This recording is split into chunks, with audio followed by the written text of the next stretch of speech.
Hello students, previous lecture में हमने linear and non linear system study किया था। आज के लेक्चर में हम स्टडी करेंगे time variant and time invariant system. तो बेसिकली जो linear and non linear system होते हैं उसमें से लीनियर सिस्टम और time variant and time invariant में टाइम इनवेरिएंट सिस्टम, ये दोनों आपके लिए बहुत ज्यादा इंपॉर्टेंट होते हैं क्योंकि ये दोनों ही मिलकर आगे जाकर बनाएंगे LTI सिस्टम, जो सबसे इंपॉर्टेंट सिस्टम होता है हमारे लिए। तो आज के लेक्चर में जो हम स्टडी करने वाले हैं time variant and time invariant system, उसमें अगर मैं बात करूं नेगेटिव कौन सा है, तो नेगेटिव है आपका टाइम वेरिएंट। ये पॉइंट आपको ध्यान रखना है।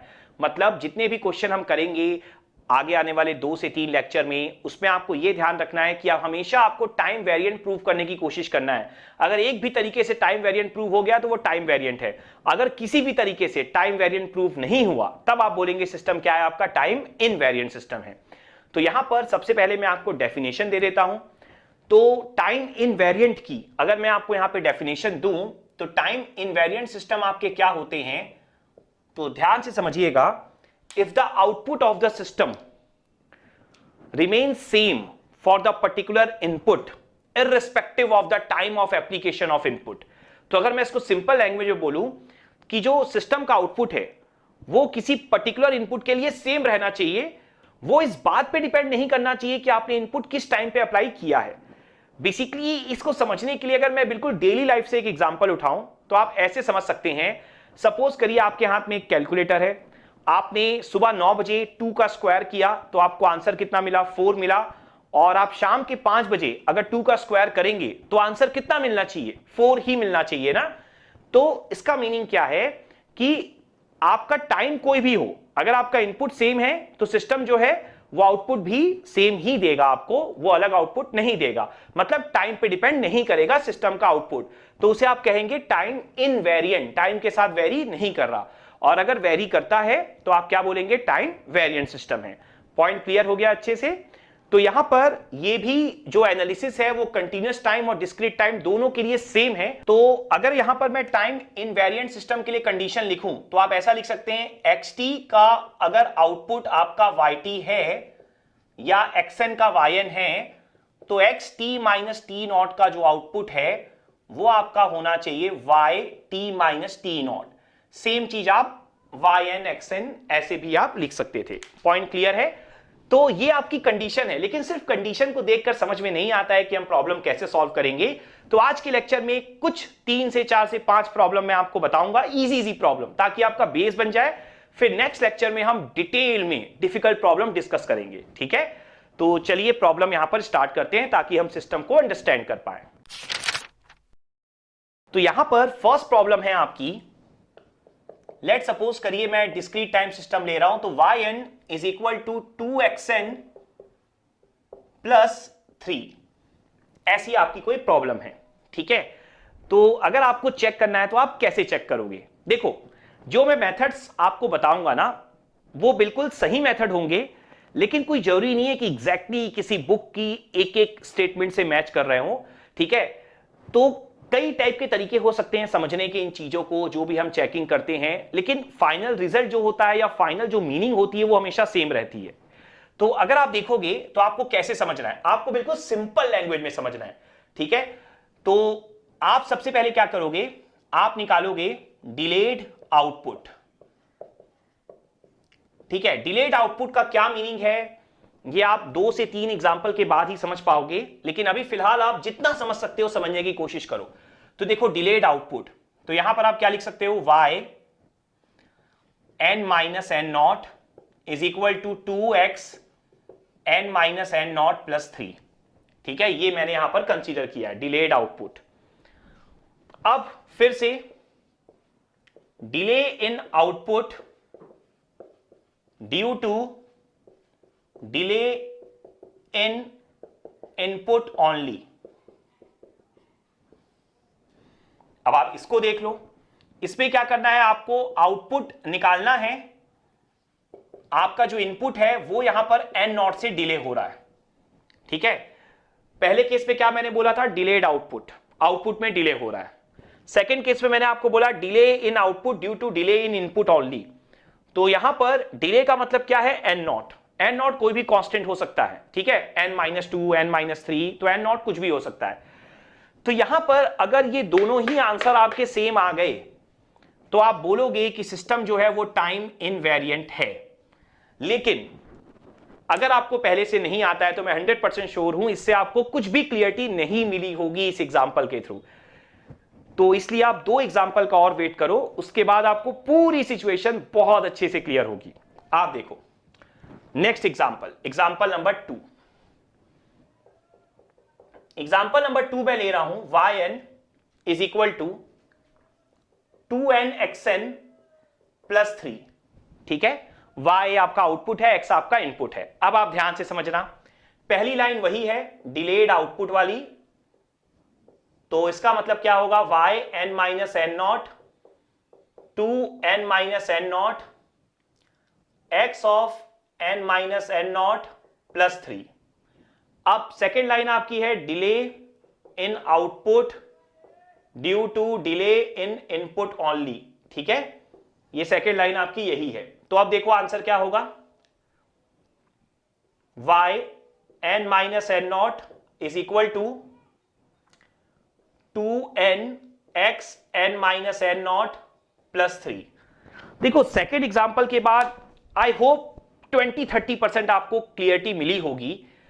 तो यहां पर अब मेरी बात को ना आप 2 तरीके से समझना, एक होगा टेक्निकल तरीका और एक होगा हमारा बिल्कुल सिंपल तरीका डेली लाइफ वाला, जिसके थ्रू हम याद रखेंगे। तो यहां पर आप समझो, मैं आपको ना एग्जांपल के थ्रू ही समझाने वाला हूं, कोई भी तरीका हो। देखो डिलेड आउटपुट का क्या मतलब है, डिलेड आउटपुट वाली लाइन का मतलब यह है कि आउटपुट में डिले हो रहा है, किस कारण से हो रहा है यह नहीं पता। ठीक है, हो सकता है सिस्टम के कारण डिले हो रहा हो सकता है इनपुट के कारण हो रहा हो, बस आउटपुट में डिले हो रहा है। लेकिन आप सच्चाई जानते हो, आप डेफिनेशन जानते हो कि आउटपुट में डिले सिर्फ इनपुट में डिले के कारण होना चाहिए। मान लो आपने सुबह 9 बजे इनपुट दिया तो आपको सुबह 9 बजे आउटपुट मिल गया। अब आपने शाम को 5 बजे इनपुट दिया तो आपको शाम को 5 बजे आउटपुट मिला। इसका मतलब क्या है कि इनपुट में डिले करने के कारण आउटपुट में डिले हुआ। लेकिन ऐसा नहीं होना चाहिए कि आपने इनपुट सुबह 9 बजे दिया, आउटपुट आपको शाम को 5 बजे मिल रहा है, तो वो आपने इनपुट में डिले भी नहीं किया लेकिन फिर भी आउटपुट में डिले हो गया। ठीक है, ये आप बिल्कुल भी नहीं चाहते हो। पॉइंट क्लियर है अच्छे से? तो यहां पर अब ध्यान से आप समझो कि डिले आउटपुट या डिलेड आउटपुट, इसका क्या मतलब है कि किसी भी कारण से डिले हो रहा हो। आइडियली होना सिर्फ इनपुट के कारण ही चाहिए। तो इसका मतलब क्या है, डिले आउटपुट आप चेक करो और delay in output due to delay in input check करो। अगर दोनों सिचुएशन सेम है, मतलब दोनों में ही, दोनों के दोनों केसेस में ही आपका जो आउटपुट है वो डिले सिर्फ इनपुट के कारण ही हो रहा है। तो कहने का क्या मतलब है, डिलेड आउटपुट का मतलब यह है कि आप yn माइनस एन नॉट करो। ठीक है, मतलब आप पूरे के पूरे इक्वेशन में, अगर आप सिंपल लैंग्वेज में समझना चाहते हो तो आप पूरे के पूरे इक्वेशन में n की जगह n minus n not put कर दो। सिंपल सा लैंग्वेज है। ठीक है, तो आप देखो आपने यही किया, यहां पर पूरे के पूरे इक्वेशन में n की जगह n minus n not put कर दिया। अब सेकंड केस में देखो, delay in output due to delay in input only. इसमें क्या किया, सिर्फ आपने इनपुट को डिले किया, कहीं पर n की जगह n माइनस एन नॉट नहीं पुट किया, आपने सिर्फ इनपुट को डिले किया। तो इनपुट जैसे xn था तो आपने क्या लिख दिया, xn माइनस एन नॉट। यहां पर दोनों सेम दिखे थे आपको। अब यहां पर मैं एक और एग्जांपल आपके साथ ले रहा हूं, उसके बाद आपको बहुत ज्यादा क्लियरिटी मिलेगी। तो आप देखो एग्जांपल नंबर 3, यहां पर सपोज करो मैं ले रहा हूं yn is equal to 2x of minus n plus 3। ठीक है, और यहां पर जैसा मैंने आपको बोला है कि आपको रियल लाइफ के एग्जांपल से तो याद रखना ही है, लेकिन साथ साथ में मैथमेटिकली क्या हो रहा है ये भी पॉइंट माइंड में रखना है। तो पहला क्या है, डिलेड आउटपुट। तो यहां पर आपको क्या करना है, यहां पर मैंने आपको क्या सिखाया है कि आपको बस करना यह है कि n की जगह पूरे इक्वेशन में n minus n not put कर दो, सिंपल। तो क्या हो जाएगा, yn minus n not is equal to 2x, minus sign देख सकते हैं आप बाहर है, तो n minus n not plus 3। Point clear हो गया, हमने बस क्या किया, n की जगह n minus n not put कर दिया।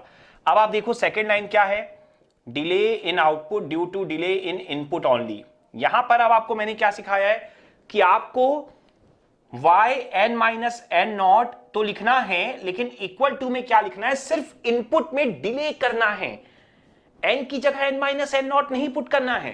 सिर्फ इनपुट में डिले करना है। इस बात को अगर आप समझ जाओगे तो पूरा का पूरा एनालिसिस आपको क्लियर हो जाएगा। तो यहां पर अब आप देखो, सेकेंड एग्जाम्पल में आपको लगा होगा कि आप बहुत कुछ सीख गए, लेकिन थर्ड एग्जाम्पल के थ्रू अब आपको लगेगा कि आप कंप्लीटली सीख गए हो। तो यहां पर आप देख सकते हो फर्स्ट एग्जाम्पल में कुछ ज्यादा क्लियर नहीं हो पाया था, लेकिन सेकेंड एग्जाम्पल के थ्रू ये तो क्लियरिटी मिल गई थी कि पहली बार में n की जगह n minus n not put करना है, दूसरी बार में सिर्फ इनपुट में ही n माइनस एन नॉट करना है, बाकी किसी और चीज में नहीं करना है। लेकिन थर्ड एग्जाम्पल से आपको यह भी क्लियरिटी मिल गई कि आपको पहले केस में n की जगह n minus n not put करना है, लेकिन सेकेंड केस में जो इनपुट है ना उसमें x के अंदर जो भी लिखा है उसमें बस माइनस एन नॉट करना है, मतलब सिर्फ एन नॉट से डिले करना है। दैट मीन्स देखो, पहले केस में हमने क्या किया, n की जगह n minus n not put किया, दूसरे केस में जो भी x के अंदर लिखा था उसके साथ माइनस एन नॉट कर दिया, मतलब सिर्फ डिले कर दिया। तो आप देख सकते हो सेकेंड और थर्ड एग्जाम्पल दोनों ही आपके किसके एग्जाम्पल है, टाइम वेरिएंट के। क्लियर है? और फर्स्ट एग्जाम्पल आपका किसका एग्जाम्पल था, टाइम इनवेरिएंट का। तो आई होप ये जो हम लोगों ने अभी एग्जाम्पल डिस्कस किए हैं वहां से अब आपको ये प्रोसेस पे बहुत अच्छी क्लियरिटी मिल गई होगी।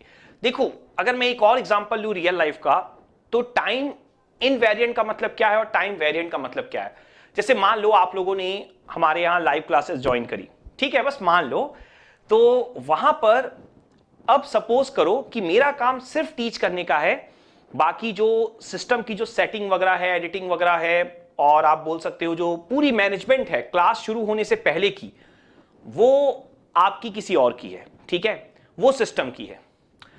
तो यहां पर अब होगा क्या, मान लो क्लास लेट शुरू हुई क्योंकि मैं लेट आया, ठीक है, तो मैं हूं इनपुट, तो मेरे लेट होने के कारण क्लास लेट शुरू हुई। लेकिन दूसरा सिनेरियो हो सकता है कि क्लास लेट शुरू हुई क्योंकि आपका जो सिस्टम था वो सेटअप ही नहीं हो पाया, ठीक है। तो ये हुआ सिस्टम का डिले, मैं तो टाइम पे आ गया था लेकिन उसके बावजूद भी क्लास लेट शुरू हुई, ठीक है। तो सिर्फ क्लास जो लेट शुरू होनी चाहिए वो सिर्फ मेरे लेट होने के कारण होनी चाहिए, जो मैं कभी होता नहीं हूं। लेकिन ये एक एग्जांपल है, कभी भी सिस्टम में गड़बड़ी के कारण क्लास में लेट नहीं होना चाहिए, क्लास में डिले नहीं होना चाहिए। पॉइंट क्लियर है? तो अगर सिर्फ मेरे लेट होने के कारण क्लास लेट होगी तो टाइम इनवेरिएंट, अगर सिस्टम के कारण भी क्लास लेट हो रही है तो टाइम वेरिएंट। पॉइंट क्लियर हो गया? तो ये आपका time variant and time invariant system था। अभी जस्ट मैंने आपको थ्योरिकल इंट्रोडक्शन ही दिया है। नेक्स्ट लेक्चर में हम यहां पर न्यूमेरिकल्स डिस्कस करेंगे, तो आगे आने वाले 2 से 3 लेक्चर न्यूमेरिकल के लिए होंगे time variant and time invariant system के ऊपर, जिसमें आप बहुत सारे डिफिकल्ट प्रॉब्लम सॉल्व करोगे। तो आज के लेक्चर में इतना ही। Thank you.